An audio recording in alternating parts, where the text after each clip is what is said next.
Underquilt for hammocks. Hear me out. This is how my brain works.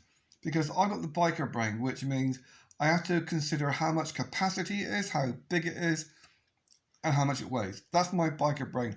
I don't have the, hillbilly type, I got my truck, I can carry the whole freaking cow. I don't have that mentality. I think cost efficient, budget. I also think how much it's going to weigh, how much space it would take up. This is why I'm heading towards hammock instead of tent and sleeping bag and ground sheets and that kind of stuff. Now I'm looking at underquilts for cold weather. From what I can see with these underquilts, they're no good if it rains, because it is basically a sleeping bag that you strap onto the underside of your hammock. They're not waterproof. I think the waterproof ones are very expensive, like over £100. And you're better off just getting a spare hammock and then dumping it if it gets wet.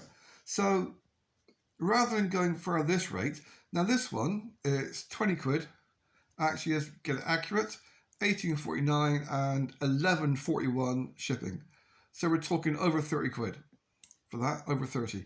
That's the cheapest one I can see there. And it weighs 850 grams. So it takes up a fair bit of space and it's not far off a kilo in weight. Now, hear me out. Rather than tying something on the outside, if you're a big bugger like me and you've got a small little hammock, you don't want to put too much stuff inside your hammock because you're already going to have your bag and your kit and whatever in there. But if, like me, you've got yourself a large hammock, one I'm guessing ordered is 290 centimeters long, as opposed to the standard, I think it's 240 is normal for lengthwise.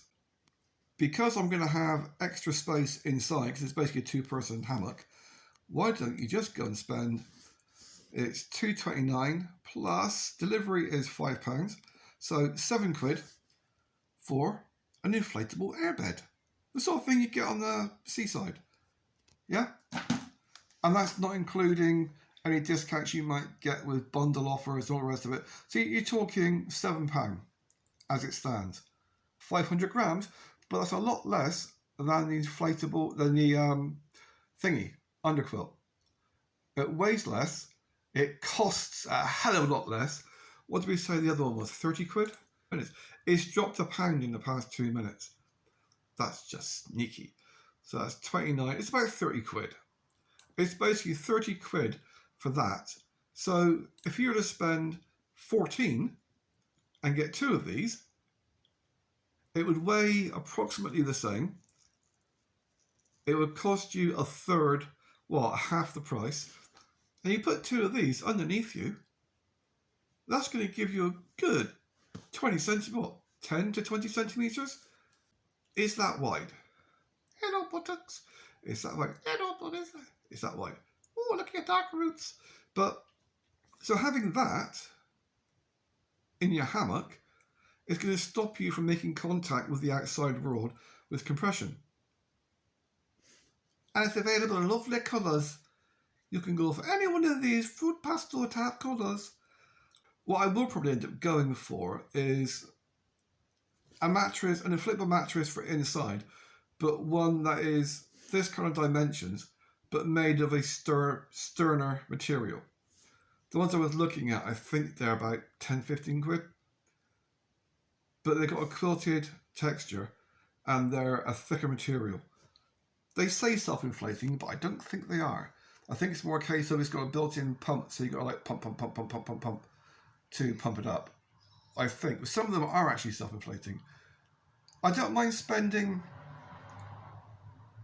I'm going to start with a budget of 20 quid for an inflatable mattress. I'm trying to do this as cheap as possible without compromising quality of sleep, the efficiency to stay warm. So, plus if you get the underquilt, there's no guarantee it's going to fit the thing. Let's see. Waterproof nylon plaid plastic. Does that look waterproof? I mean, okay, it says waterproof. Imitation is subconducting fitting, so it's artificial, which is a good thing with artificial.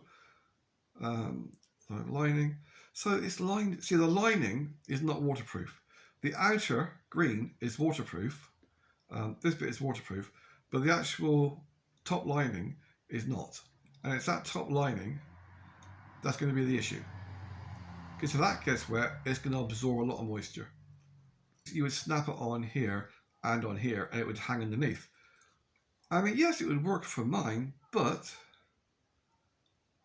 because of the size of the one I'm getting, that should be plenty of space for me. And even though it's going to be a bit squeaky and noisy, I'd rather have a mattress in there that I can lie on, rather than having something outside that can get nibbled by goats. I don't know. I've got no experience of this. My only experience with hammocks is 40 years ago, well, over 40 years ago when I was a kiddie. So, I don't know. I don't want to go spending lots of money on something that I may never use. But I am going to go off grid once my leg gets fixed. I'll probably die. That's pretty much a given. It's the simple fact of the matter is I'm racing towards 55 years old. It's not a midlife crisis. I had that when I was a teenager. It's simply a case of I see the way the world works. I don't want to be here when they pull the plug on this country. I've got no memories left of England that are positive. But they just don't exist. I've seen too much. I've experienced too much. I just need to leave. I left the country for nearly 20 years. I want to go. It's that simple. And I am going. Whether that means getting another bike on the road, packing a bag and just leaving, or whatever. But I need to get out. And I don't want to go down the car route. I really don't. If I have to, I will, but I don't want to. So, yeah, underquilt. Which is going to be more viable from a backpacker's, biker's perspective, not from a car driver? That's the question.